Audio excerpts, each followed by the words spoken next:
The reality of death is uncomfortable. It's something most people would rather avoid thinking about. We push it aside, bury it beneath distractions and daily routines, acting as if we're promised endless tomorrows. But to the Stoics, death was not something to be feared or ignored. It was something to be acknowledged, embraced, even used as a tool for living well.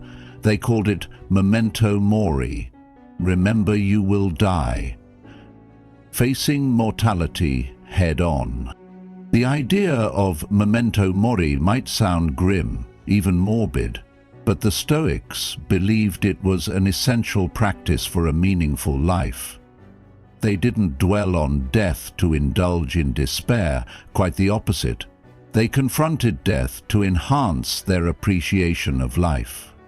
Marcus Aurelius, Emperor of Rome and one of the greatest Stoic philosophers, wrote, "You could leave life right now. Let that determine what you do and say and think." This wasn't some dark obsession. It was a call to live fully, with urgency and purpose. The fact is, we are all dying. Every passing second is a moment we will never get back. To pretend otherwise is to live in denial, but to face this truth is to unlock a kind of freedom, a freedom from pettiness, from vanity, from all the meaningless distractions that cloud our days.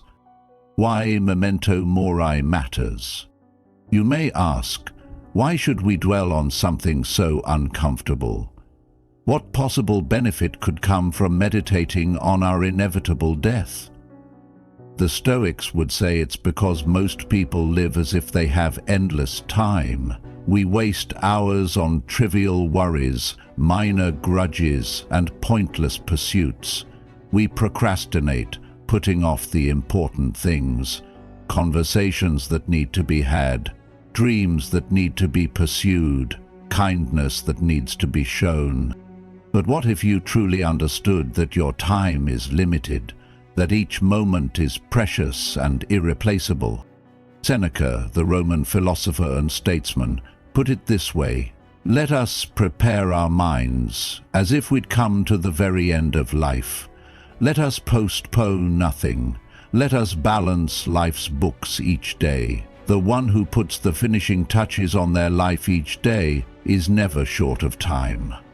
To live as if today could be your last is not about recklessness. It's about clarity. It's about stripping away the inessential and focusing on what truly matters. Death as a motivator. The purpose of Memento Mori is not to make you fearful of death. It's to make you aware of life. When you accept that your time is finite, you begin to see how precious it truly is. Every moment becomes more vivid, more meaningful. When you realize you could lose everything at any moment, gratitude naturally follows. Instead of seeing life's imperfections as burdens, you begin to view them as gifts. A cold morning, a busy street, a difficult conversation. Suddenly, all of these things are part of the experience you will one day leave behind.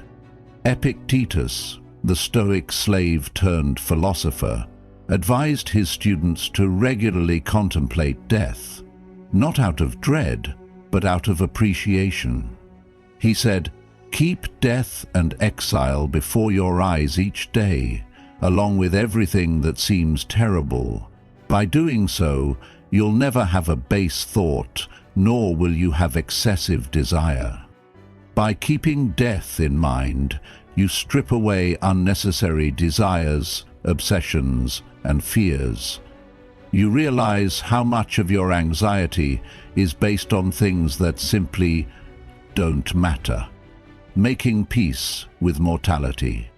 One of the great paradoxes of Stoicism is that by contemplating death, you actually reduce your fear of it. The Stoics understood that death is a natural part of existence. It's not some cruel punishment or cosmic mistake. It's simply part of the order of things. Marcus Aurelius wrote, It is not death that a man should fear, but he should fear never beginning to live. In other words, death itself is not the problem. The problem is wasting your life while you have it. Imagine being on your deathbed, looking back over your life. Would you feel satisfied with how you spent your days?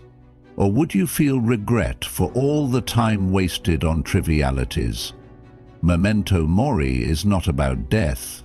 It's about making sure you're truly alive while you're here. Practical ways to practice Memento Mori.